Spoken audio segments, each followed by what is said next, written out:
Livro do profeta Jeremias. Jeremias foi um profeta poderosamente usado por Deus. Teve um ministério internacional e sofreu muito pelo nome do Senhor. Homem de Deus, muito emotivo, por isso chamado também de profeta das lágrimas. Existem algumas peculiaridades a respeito de Jeremias, entre elas que ele tinha algumas coisas em comum com outros personagens bíblicos. Por exemplo, com o apóstolo Paulo, duas coisas em comum.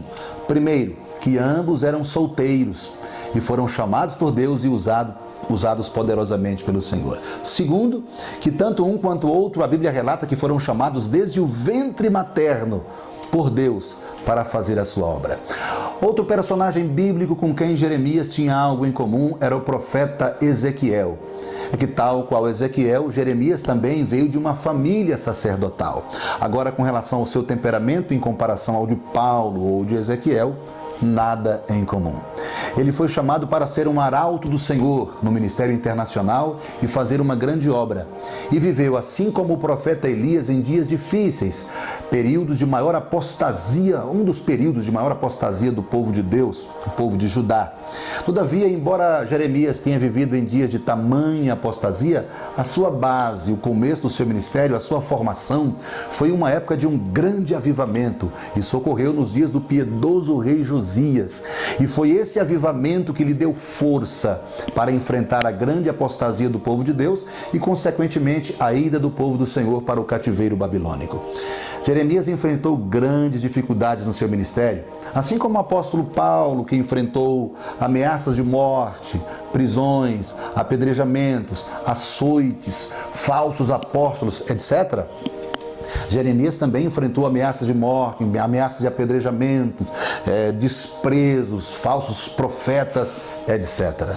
Estudiosos dividem o longo ministério de Jeremias em 4 estágios. Eu disse longo ministério porque Jeremias teve um ministério de mais de 4 décadas. Portanto, esses mais de 40 anos são divididos em 4 estágios. O primeiro estágio é o estágio da formação profética. Isso corresponde aos dias do reinado de Josias, de 639 a 609 a.C. Jeremias teve uma boa formação espiritual, uma boa base, não apenas pelo fato de ter nascido num lar de família sacerdotal, mas também porque alcançou a reforma espiritual de Josias e fez parte desse grande avivamento e da influência espiritual da profetisa Hulda.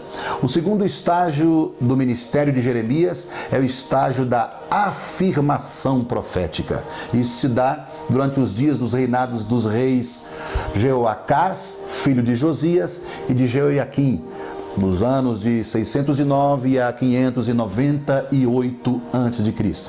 Esses dois monarcas definitivamente não gostavam das mensagens de Jeremias, porque Jeremias pregava duro contra o pecado.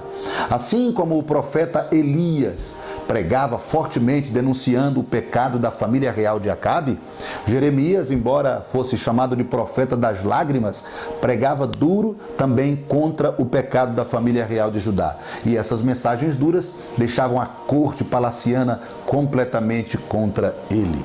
Mas Deus sempre honrava a sua palavra. Oh, glória! O terceiro estágio do ministério de Jeremias é o estágio da desilusão profética.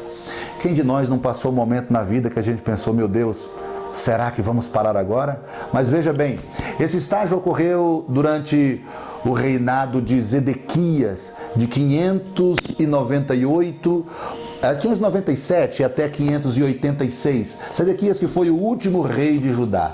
Porque desprezaram tanto o rei quanto o povo a mensagem de Jeremias, abandonaram a sua palavra e ele se viu desiludido. A Bíblia fala que ele até pensou em parar de profetizar em nome do Senhor, tão desiludido que estava, mas havia uma chama que ardia no seu peito. Quem tem ministério sabe do que eu estou falando. Nas horas difíceis da vida tem uma chama que arde no coração e, no caso de Jeremias, até nos ossos, e ele não desistiu. Ele foi preso no calabouço, foi jogado numa cisterna de lama, mas Deus levantou o eunuco do rei Ebed-Meleque para tirá-lo de lá e não deixá-lo perecer. Deus sempre usa alguém para não deixar você só, porque Deus é fiel. O quarto estágio do ministério de Jeremias, o último estágio, é o estágio do amadurecimento e da consolação profética. Isso se dá no período do pós-destruição de Jerusalém, 586 a.C., ele fala a respeito das dores de Sião e da sua própria dor pela destruição de Jerusalém e do templo. Ele escreve isso no seu livro Lamentações de Jeremias. E a Bíblia fala que ele chega a confessar que a sua esperança em Deus havia perecido. Mas ele se lembra das promessas de Deus, da palavra do Senhor e das misericórdias de Deus que ele mesmo escreveu em Jeremias capítulo 3, versículo 22 e 23, dizendo: as misericórdias do Senhor são a causa de não sermos consumidos, porque as suas misericórdias não têm fim, elas são novas a cada manhã.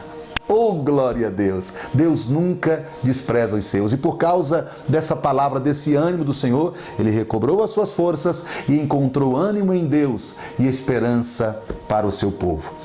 Eu quero profetizar sobre a sua vida que nesses estágios que a gente passa, pode ter momentos difíceis, mas Deus nos dá a prova de que nunca nos deixa só, porque Ele é fiel.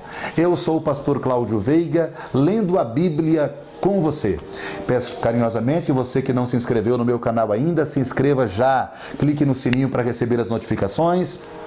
Deixe o seu joinha e a gente se vê em breve. Um grande abraço. Deus abençoe.